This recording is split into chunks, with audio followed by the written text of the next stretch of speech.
विद्यार्थी मित्र हो, याच्या अगोदरच्या पिरियडमध्ये आपण temperature, heat and mode of the transfer of the heat or ways of the transfer of the हीटचा स्टडी केलेला आहे. Now will discuss about the latent heat. But this latent heat we discuss about the specific latent heat of fusion, then specific latent heat of vaporization, melting point and boiling point. All these terms are included to each other, and we can explain these terms with the help of the demonstration of the one experiment. Okay, with the help of the explanation of the experiment, first we consider this experiment. First we take the beaker. This is the beaker or vessel. This is the beaker.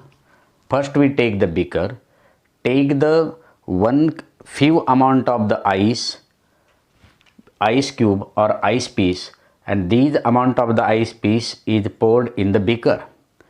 Then we take the stand, place this beaker on the stand, then the thermometer or the bulb of the thermometer is placed or insert inside the ice.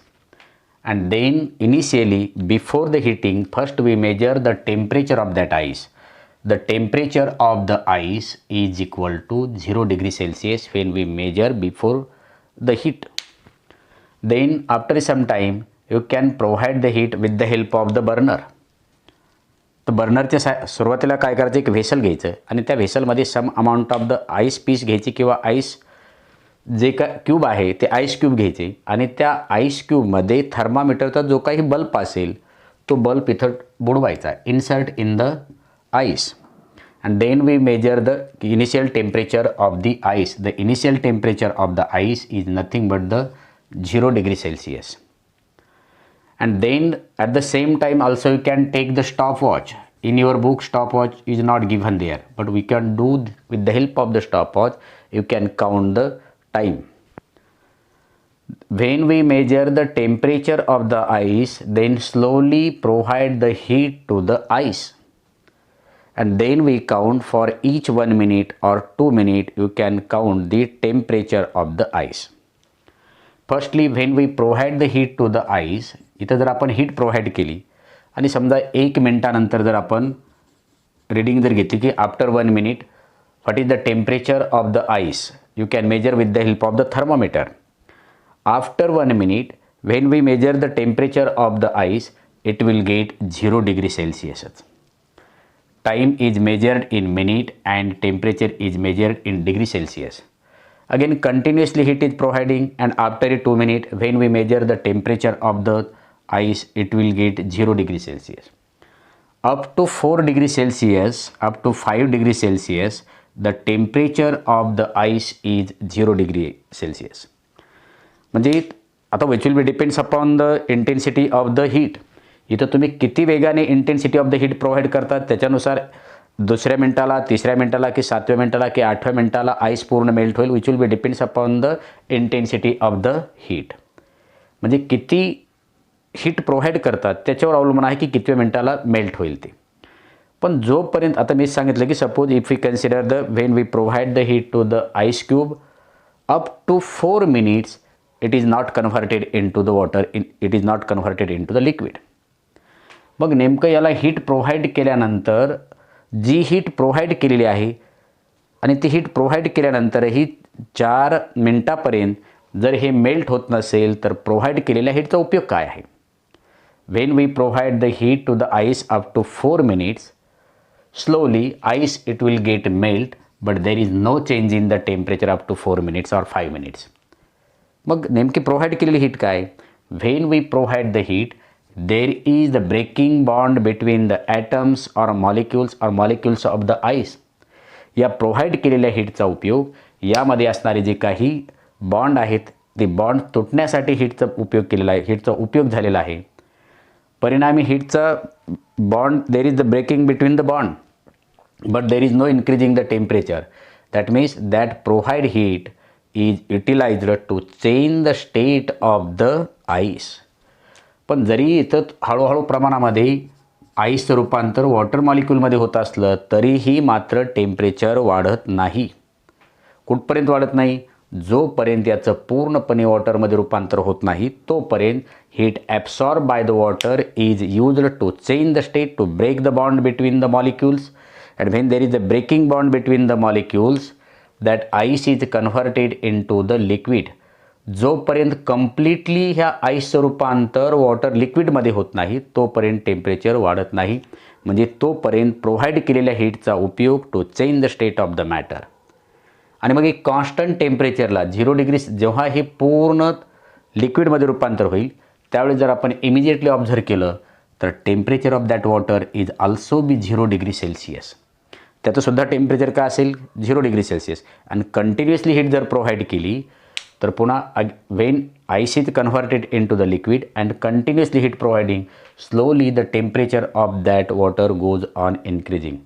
म्हणजे जोपर्यंत आईसचं वॉटरमध्ये रूपांतर होत नाही तोपर्यंत या ice मॉलिक्यूलने absorb केलेल्या हीटचा उपयोग बॉन्ड ब्रेक करण्यासाठी होतो आणि बॉन्ड ब्रेक केल्यानंतर त्याचं रूपांतर हळूहळू लिक्विडमध्ये होतं. म्हणजे जी प्रोव्हाइड केलेली हीट आहे त्या हीटचा उपयोग फक्त स्टेट चेंज होण्यासाठीच केला जातो. आणि ज्या डिग्री सेल्सिअसला ज्या टेम्परेचरला ice is converted into the liquid state water that temperature is known as the melting point of the ice. त्याला काय म्हणतो आपण melting point of ice. Melting point of the what do mean by melting point? The constant temperature. म्हणजे जोपर्यंत total आईसचं पाण्यामध्ये रूपांतर होत नाही तोपर्यंत टेम्परेचर वाढत नाही. म्हणजे तोपर्यंत प्रोव्हाइड केलेल्या हीटचा उपयोग to change the state of the ice. आणि जेव्हा टोटली कन्व्हर्जन लिक्विडमध्ये होईल त्यावेळेस इमिजिएटली आपण टेम्परेचर मेजर केलं तर temperature of that ice, temperature of that liquid is also 0 degree Celsius. म्हणजे द कॉन्स्टंट जोपर्यंत टोटली मेल्ट होत नाही तोपर्यंत याचं temperature 0 degree Celsius. And that constant temperature is known as the melting point of the ice. The constant temperature at which the solid substance is converted into the liquid, that constant temperature is known as the melting point. ज्या constant टेम्परेचरला तुम्ही इथं पूर्ण या आईसला heat provide करत असताना जोपर्यंत total याचं लिक्विडमध्ये रूपांतर होत नाही तोपर्यंत त्याचं टेम्परेचर कॉन्स्टंट राहतं. आणि त्या कॉन्स्टंट टेम्परेचरलाच solid is converted into the liquid होत असेल तर that is known as the melting point. म्हणजे the constant temperature at which the solid substance is converted into the liquid that constant temperature is known as the melting point of that solid substance. किंवा तुम्ही म्हणणार की ते heat provide करत असताना लिक्विडमध्ये रूपांतर होते पण टेम्परेचर बदलत नाही. म्हणजे एवढ्या निम्म्यापर्यंत लिक्विड बी आहे आणि सॉलिड बी आहे. इथपर्यंत जरी आलं तरी लिक्विड आहे वर सॉलिड आहे. म्हणजे the constant temperature at which the solid and liquid are coexist that जोपर्यंत आपण एखाद्या सॉलिड सबस्टन्सला हीट प्रोव्हाइड केल्यानंतर त्याचं हळूहळू लिक्विडमध्ये रूपांतर होतं परंतु टेम्परेचर बदलत नाही. म्हणजे सायमल्टेनियसली याच्यामध्ये लिक्विड पण आहे आणि सॉलिड पण आहे.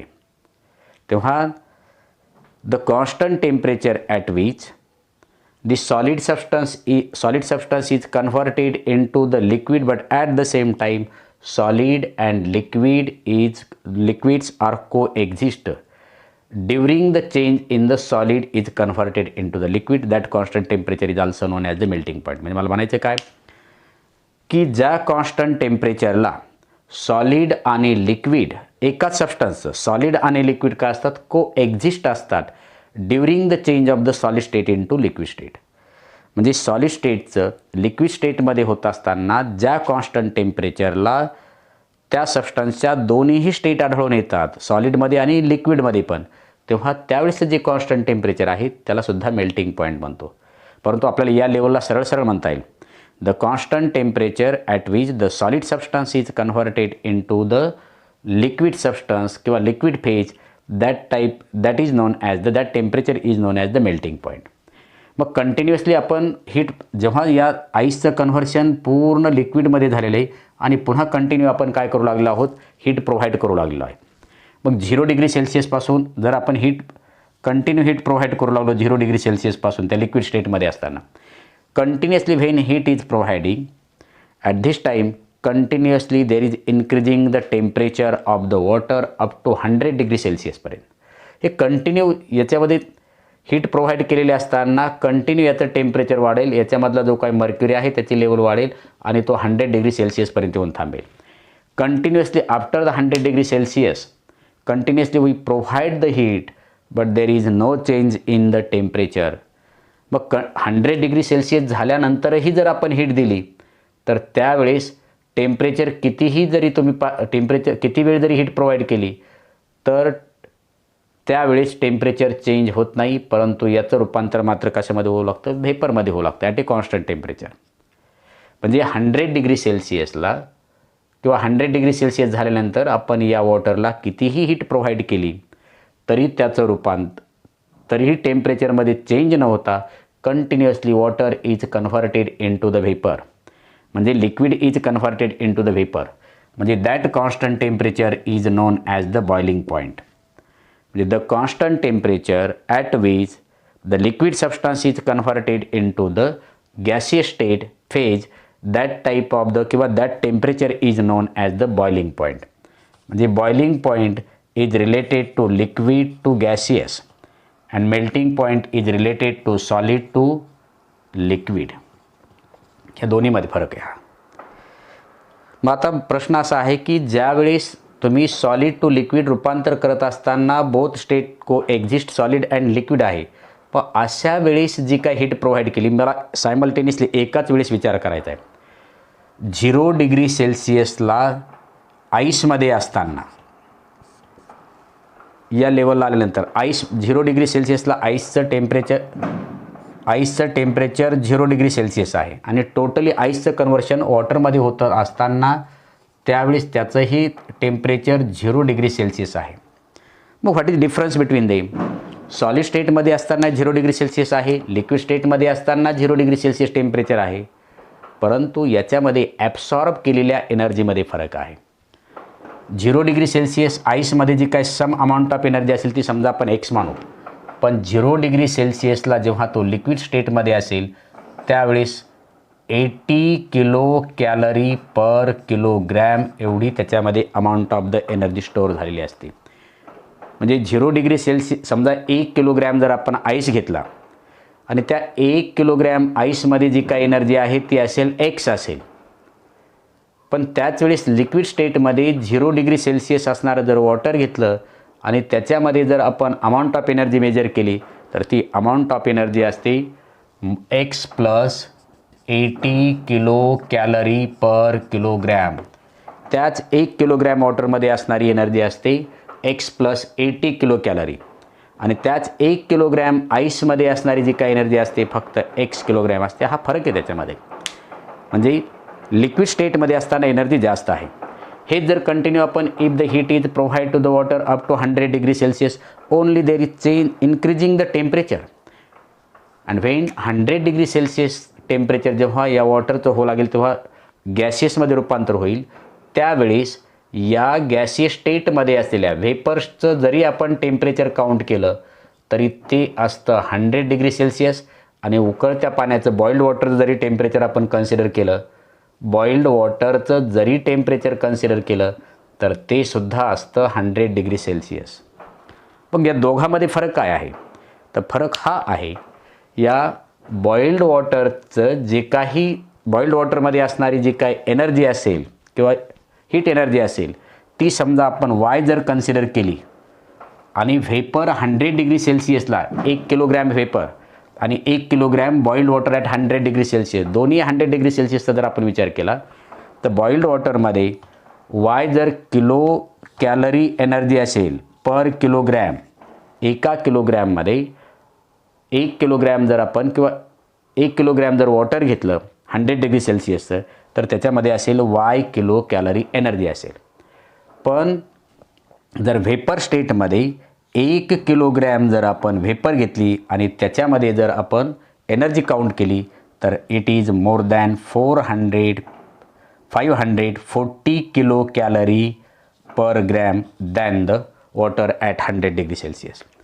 म्हणजे 100 डिग्री सेल्सिअस वॉटर जरी आपण कन्सिडर केलं त्याच्यामध्ये असणारी एनर्जी आणि 100 डिग्री सेल्सिअस व्हेपरमध्ये 100 डिग्री सेल्सिअस टेम्परेचर असणारं व्हेपर त्याच्यामध्ये असणारी एनर्जी जर कन्सिडर केली तर in vapour 540 kilocalorie energy is more than the water having the temperature 100 degree Celsius. Temperature व्हेपरचा आणि वॉटरचा 100 डिग्री सेल्सिअसला जर दोघांचा विचार केला तर 1 किलोग्रॅम व्हेपरमध्ये 540 किलो कॅलरी एनर्जी ही 1 किलोग्रॅम वॉटर 100 डिग्री सेल्सिअस असताना त्याच्यापेक्षा जास्त असते.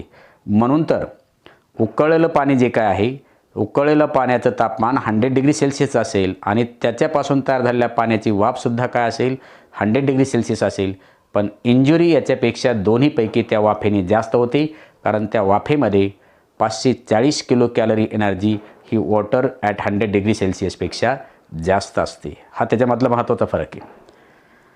म्हणजे इथं मेल्टिंग पॉईंट आणि बॉइलिंग पॉईंट आपण या कन्सेप्ट क्लिअर केला आहे की the constant temperature at which solid is converted into the liquid, that constant temperature is known as the melting point of the solid substance, and the constant temperature at which the liquid substance is converted into the gaseous state, that constant temperature of the liquid is known as the boiling point of that substance.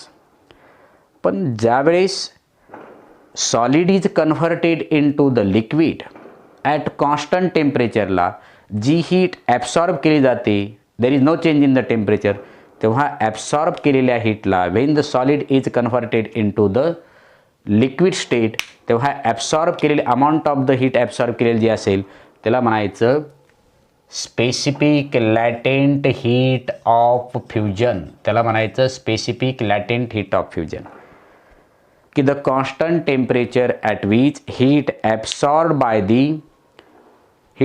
Bye the solid substance having the unit mass, that amount of the heat absorb by the substance. कधी पण जेव्हा सॉलिडचं लिक्विडमध्ये रूपांतर होत असताना unit mass of the solid सबस्टन्सने जी काही हीट ॲब्सॉर्ब केलेली आहे तेव्हा त्या ॲब्सॉर्ब केलेल्या हीटला म्हणायचं specific latent heat of fusion.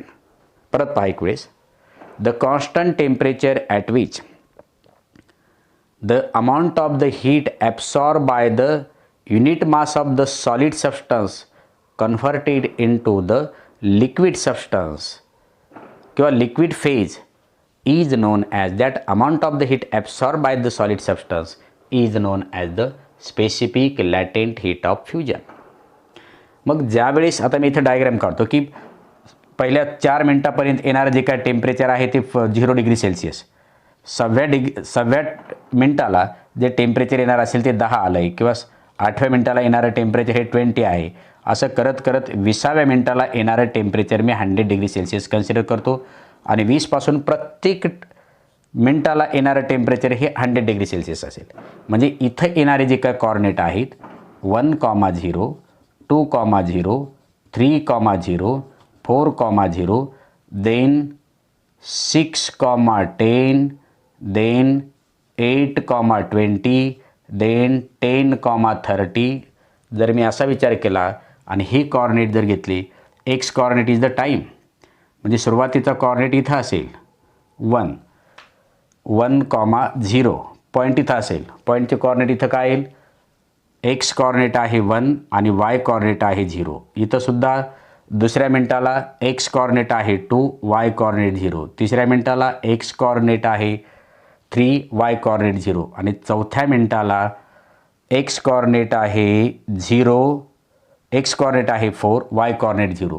आणि मग हे प्रत्येक जर पॉईंटासाठी टेक केला तर येणारा जो काय ग्राफ आहे तो ग्राफ असा येईल. आणि नंतर किंवा मी असाही काढू शकतो, which will be depends upon the intensity of the heat.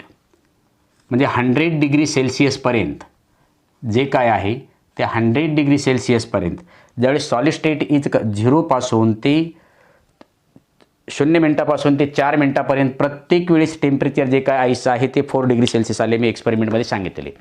आणि त्याच्या रिडिंग घेतल्यानंतर म्हणजे 4थ्या मिनटापर्यंत हे 0 येईल. 5व्या मिनटापासून हळूहळू टेम्परेचर वाढू लागेल आणि 5व्या मिनटापासून ज्यावेळेस टेम्परेचर वाढू लागेल, continuously absorb heat is used to increase the temperature, not change the state. मग 0 डिग्री सेल्सिअसपासून 0 मिनटापासून ते 4थ्या मिनटापर्यंत प्रत्येक वेळेस त्याचं टेम्परेचर जर 0 असेल तर इथं हळूहळू सॉलिडचं रूपांतर लिक्विडमध्ये होऊ लागेल. म्हणजे 0 ते 4थ्या मिनटापर्यंत आईसमध्ये सॉलिड स्टेटही असेल आणि लिक्विड स्टेटही असेल, पण टेम्परेचर मात्र 0 डिग्री सेल्सिअस असेल. चौथ्या मिनिटापासून हळूहळू टेम्परेचर इन्क्रीज झालेले हे कुठपर्यंत होत जाईल, एक 15, 20, 16व्या मिनिटापर्यंत होत जाईल की ज्यावेळेस टेम्परेचर त्याचा 100 डिग्री सेल्सिअस असेल. म्हणजे या पॉईंटला the constant temperature at which, समजा मी याला ए पॉईंट म्हणतो, याला बी पॉईंट म्हणतो, याला सी पॉईंट म्हणतो आणि याला डी पॉईंट म्हणतो. ए टू बीपर्यंत त्याची स्टेज असेल सॉलिड आणि लिक्विड. हळूहळू सॉलिडचं कन्व्हर्शन लिक्विडमध्ये होईल, पण टोटली नव्हे. पण या बी पॉईंटला totally solid is converted into the liquid. म्हणजे the constant temperature at which the solid substance is converted into the liquid, that constant temperature is known as the boiling point. पण या 0 ते 4 मिनिटाच्या दरम्यान the amount of the heat absorb by that solid substance, unit mass of the solid सबस्टन्सने काय केलेली, amount of the heat absorb केलेली. आणि अमाऊंट ऑफ द हीट ॲब्सॉर्बचा उपयोग काय केला आहे, to change from solid state to liquid state. तेव्हा त्याला आपण म्हणतो specific latent heat of fusion. म्हणजे specific latent heat of fusion is related to the solid to liquid आहे. म्हणजे the constant temperature at which the amount of energy absorb by the unit mass of the solid to change into liquid state, that amount of the heat absorbed by the solid is known as the specific latent heat of fusion. म्हणजे बी पॉईंटपासून ए पासून ते बी पर्यंत solid to liquid change होत असताना इथं आहे specific latent heat of fusion. आणि पूर्ण मेल्ट झाल्यानंतर it is converted into the liquid. When we continuously provide the heat to the water, there is increase in that provide heat is utilized to increase the temperature up to 100 degree Celsius. आणि ज्यावेळेस 100 degree सेल्सिअसपासून आपण temperature वाढवू त्यावेळेस या पॉईंटला liquid आणि गॅसियसमध्ये असेल, immediately होणार नाही आहे. हळूहळू लिक्विडचं कन्व्हर्शन गॅसियसमध्ये होत राहील. कुठपर्यंत होत राहील, जोपर्यंत लिक्विड संपत नाही तोपर्यंत टेम्परेचर काउंट केलं तर इट इज 100 डिग्री सेल्सिअस. या पॉईंटला जी amount of the latent heat of the specific latent heat of energy असेल ती असेल 80 किलो कॅलरी पर किलोग्रॅम. आणि लिक्विड टू गॅसियस स्टेटमध्ये होत असताना या पॉईंटला द कॉन्स्टंट टेम्परेचर, मी सांगितलं आहे की the constant temperature at which the liquid is converted into the solid, that temperature is known as the boiling point, where melting point, not boiling point, and where boiling point. मग ज्यावेळेस आपण heat provide करतो लिक्विडचं गॅसेसमध्ये conversion होतं त्यावेळेस कितीही वेळा जरी temperature measure केलं तर ते 100 डिग्री सेल्सिअसच असतं.